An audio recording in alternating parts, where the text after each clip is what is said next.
लग्नाची बेडी या मालिकेच्या 1 नोव्हेंबरच्या भागामध्ये राघव सांगत असतो, मधू तू खरंच खूप एक चांगली आई आहेस आणि ना दिवसेंदिवस तू न विनूची खूप चांगली काळजी घेतेस. एक आदर्श आई म्हणून तुझ्याकडे मी बघतो. थँक्यू माझ्या विनूची इतकी काळजी घेतल्याबद्दल, असं म्हणत तो आता मधूला मिठी मारतो.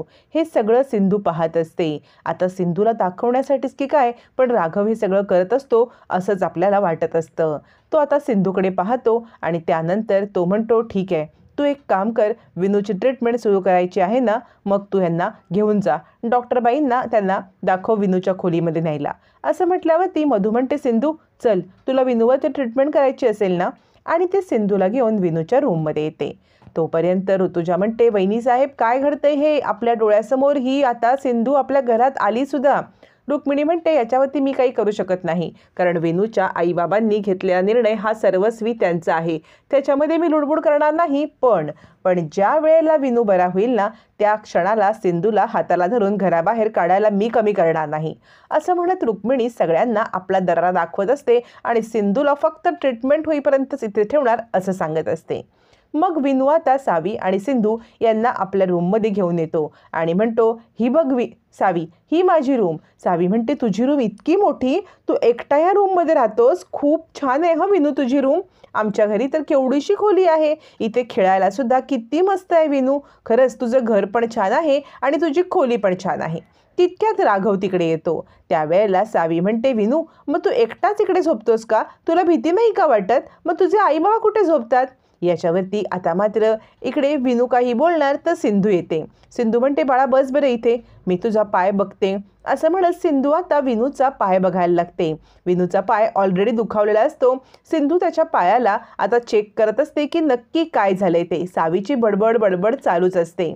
इकडे आता सिंधू विनूचा पाय चेक करत असताना विनूचा पाय खूप दुखत असतो. इकडे राजश्री सांगत असते, वहिनी जेवायला काय करू.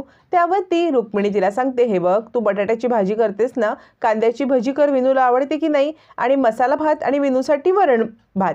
असं म्हणत आता रुक्मिणी मेन्यू सांगत असते. ऋतुजा म्हणते, पापड कुरड्या पण तळा मसाले भातासोबत, म्हणजे मी काढून देते, तळा तुम्ही. राजश्री म्हणते, हो ग हो, दे तू काढून, मी बघते काय करायचं ते. असं म्हणत जेवणाची सगळी तयारी चालू असताना शेजार पाजारच्या बायका यायला लागतात. त्यावेळेला आता रुक्मिणी त्यांचं स्वागत करते. पण ऋतुजा म्हणते, वहिनीसाहेब तुमच्या लक्षात येते का, खूप मोठी गडबड झाले. आता ह्या बायका इथे आल्यात खऱ्या, पण सिंधू आले हे यांना समजलं तर. रुक्मिणीची ट्यूब पेटते, अरे देवा हे काय झालं. आणि रुक्मिणी म्हणते, अगं पण आता ह्यांना कसं आपण पाठवणार, कारण आजच्याच दिवसाला या घरात आपण चूल पेटवून आलो होतो. तो दिवस आपण दरवर्षी सेलिब्रेट करतो ना, म्हणून बायकांना बोलवले. ते काही नाही, या बायकांच्या समोर सिंधू बिलकुल आली नाही पाहिजे याची खबरदारी घेऊया. बायका एक एक करत येत राहतात आणि आता सिंधू सगळ्यांच्या समोर आली तर काय होणार या कल्पनेने सगळेच रत्नपारखी हादरलेले असतात. पण तोंडावरती तसं नाही न दाखवता ते आता येणाऱ्या जाणाऱ्यांचं स्वागत करत असतात. रुक्मिणी म्हणते, बसा बसा. यावरती आता मात्र रुक्मिणी सगळ्यांना सिंधू समोर येऊ नये या गोष्टीची धडपड करत असते. इकडे आता सिंधू विनूचा पाय चेक करताना पाय दुखतो. विनू ओरडत असतो, डॉक्टर काकू खूप दुखतंय खूप दुखतंय. राघवला विनूची अवस्था पाहवत नसते. विनू म्हणतो, सावकाश. याच्यावरती आता राघव म्हणतो, डॉक्टर जरा सावकाश करा, विनूला त्रास होतोय. सिंधू म्हणते, त्याला त्रास होऊ नये किंवा त्याचा त्रास बंद व्हावा म्हणून मी हे करते, माझ्या कामामध्ये कुणीही डिस्टर्ब करू नका. विनू म्हणतो, डॉक्टर काकू खरंच खूप दुखतंय. यावरती सिंधू म्हणते, पण बाळा याच्या आधी तू व्यवस्थित चालत होतास, एवढं दुखत पण नव्हतं, मग अचानकपणे का बरं दुखायला लागलं. यावरती विनू सांगतो, त्या दिवशी मी पडलो होतो. आता मात्र विनू पडला होता हे ऐकल्यावरती इकडे आता विनूला सगळं सत्य सांगतोय की काय. मग मधू म्हणते, अहो लोक खेळतात ना मुलं लहान, त्यातच तो धडपडला आणि पडला. याच्यावरती सिंधू म्हणते, हे बघ बाळा, आपल्याला आता जर रनिंग रेसमध्ये भाग घ्यायचा असेल, त्यात तुला जिंकायचं असेल तर तुला धडपडून चालेल का बाळा, तुला धडपडून बिलकुल चालणार नाही. त्यासाठी तुला आता स्वतःची काळजी घेतली पाहिजे, स्ट्रॉंग राहायला पाहिजे, तरच तू रनिंग रेसमध्ये भाग घेशील की नाही. यावरती विनू म्हणतो, हो हो, आणि आत्ता तर मी फुल डे खेळणार आहे सावीसोबत. सावी म्हणत असते, आई आपण इथेच राहूया का विनू बरा होईपर्यंत. सिंधू म्हणते, नाही बाळा आपण जायचं. सावी म्हणते, पण आई यांचं घर बघ ना किती छान आहे, घरात मोठं खेळायला अंगण आहे, आपण थांबूया ना इथे. यावरती सिंधू तिला समजवत असते, बाळा असं करून चालणार नाही, राहायचं नाही म्हटलं ना आपण इकडे, असं म्हणत ती आता सावीला समजवत असते. पण सावी तिचा हट्ट काही सोडतच नसते.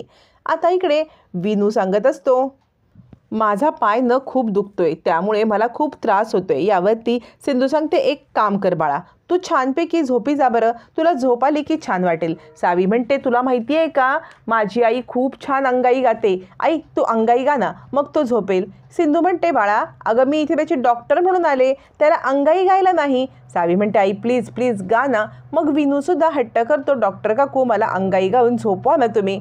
आता मात्र सिंधूचा नाईलाज होतो. नाईलाजाने सिंधू आता अंगाई गायला लागते आणि विनूला अंगाई गात गात झोपवण्याचा प्रयत्न करते. सिंधूचा गोड आवाज ऐकून राघवला जुन्या आठवणी जाग्या होतात. अंकुरसाठी गायली जाणारे अंगाई कानावरतीच पडता. आता राघव खूप अस्वस्थ होतो. दुसऱ्या क्षणाला त्याला त्या मंगेशची आठवण येते. मंगेश कोण आहे सिंधूचा, काय आहे मंगेशचं नातं, हा विचार करत पुन्हा राघव अस्वस्थ होतो आणि रागारागात अंगाई गाणाऱ्या सिंधूला पाहता पाहता भाऊ आपल्या रूममध्ये निघून जातो. तो आपल्या रूममध्ये निघून गेल्यावरती इकडे सिंधू अंगाई गाऊन विनूला झोपवते. विनू झोपी जात असतो. चिडलेला राघव रूममध्ये येतो. मग मागोमाग मधू येते आणि म्हणते, तुला आनंद नाही का झाला, म्हणजे आपल्या विनूची ट्रीटमेंट आता हळूहळू बरी होते, या गोष्टीचा मला तर खूप आनंद झालाय. याच्यावरती राघव म्हणतो, मला पण आनंद होतोय, पण ज्या ज्या वेळेला मी सिंधूला पाहतो ना, त्या त्या वेळेला मला त्या गावाकडच्या मंगेशची आठवण येते. कोण आहे हा मंगेश, कोण लागतो तो सिंधूचा, ज्या प्रकारे तो सिंधूची काळजी घेतो मला नाही आवडत. आणि एक प्रकारे राघवने आता सिंधूवरती त्याचं असलेलं प्रेमच व्यक्त केलेलं असतं, कारण तो सिंधूचा राग करण्याचं कारण हे मंगेश असतं. मंगेश सिंधूच्या अवतीभोवती आहे हेच राघवला सहन होत नसतं आणि म्हणून राघव रागावलेला असतो. मधू म्हणते, हे बघ मी पण या सिच्युएशनमधून गेले आहे, पण सध्या आपल्याला ज्या ज्या वेळेला तुला मंगेशचा विचार येईल ना, तेव्हा विनूचा विचार कर, विनूसाठी आपण हे सगळं करतोय हे ध्यानात ठेव, असं म्हणत आता इकडे मधू त्याला समजवत असते आणि त्याचा हात पकडते. तितक्यात तिथे सिंधू येते आणि समोरचा प्रकार बघून सिंधूला थोडंसं ऑकवर्ड वाटतं. दोघांचे हात हातामध्ये, दोघं एकमेकांच्या जवळ असतात. सिंधू तिकडून जाण्याचा प्रयत्न करत असताना मधू म्हणते, सिंधू अगं तू निघू नकोस, थांब जरा, काय अशी करतेस, कसा आहे विनू, बरा आहे ना विनू. याच्यावरती आता सिंधू काहीच बोलत नाही, काहीही उत्तर देत सुद्धा नाही आणि जायला निघते. निघता निघता सिंधूची नजर आता तिकडे असलेल्या एका फोटोवरती जाते. फोटोमध्ये राघव, मधू आणि विनू यांचा लग्नातला फोटो असतो. मग मात्र सिंधू डिस्टर्ब होते आणि म्हणते, हे मलम आहे, हे मलम विनूचं जेव्हा जेव्हा पाय दुखेल ना तेव्हा तेव्हा त्याला लावायचं आहे, तेच देण्यासाठी मी आले होते, निघते मी, असं म्हणत सिंधू तिकडून निघते. ती रडतच निघते. सिंधूला हे सगळं पाहिलेलं बघून खूप वाईट वाटतं आणि बाहेर येऊन ती म्हणते, तुम्ही लग्न केलं मधुताईंसोबत, म्हणजे पहिल्यापासून राघव तुमच्या मनामध्ये मधुताईंविषयी सॉफ्ट कॉर्नरच होता.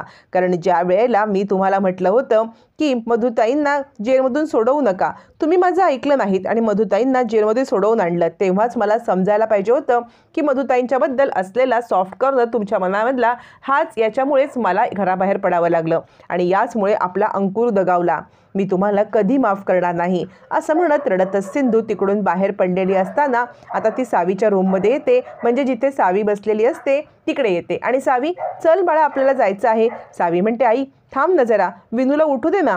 याच्यावरती सिंधू म्हणते, आपण पुन्हा यायचं आहे की नाही, आत्ता आपण हॉटेलच्या रूमवर जायचं आहे, चल तू निघ, असं म्हणत ती सावीला घेऊन निघत असते. तेवढ्यात तिकडे समोरून रेश्मा येते. रेश्माला पाहता सिंधू थोडा वेळ थांबते, म्हणजे तिचा धक्का लागतो, सॉरी म्हणून निघणार.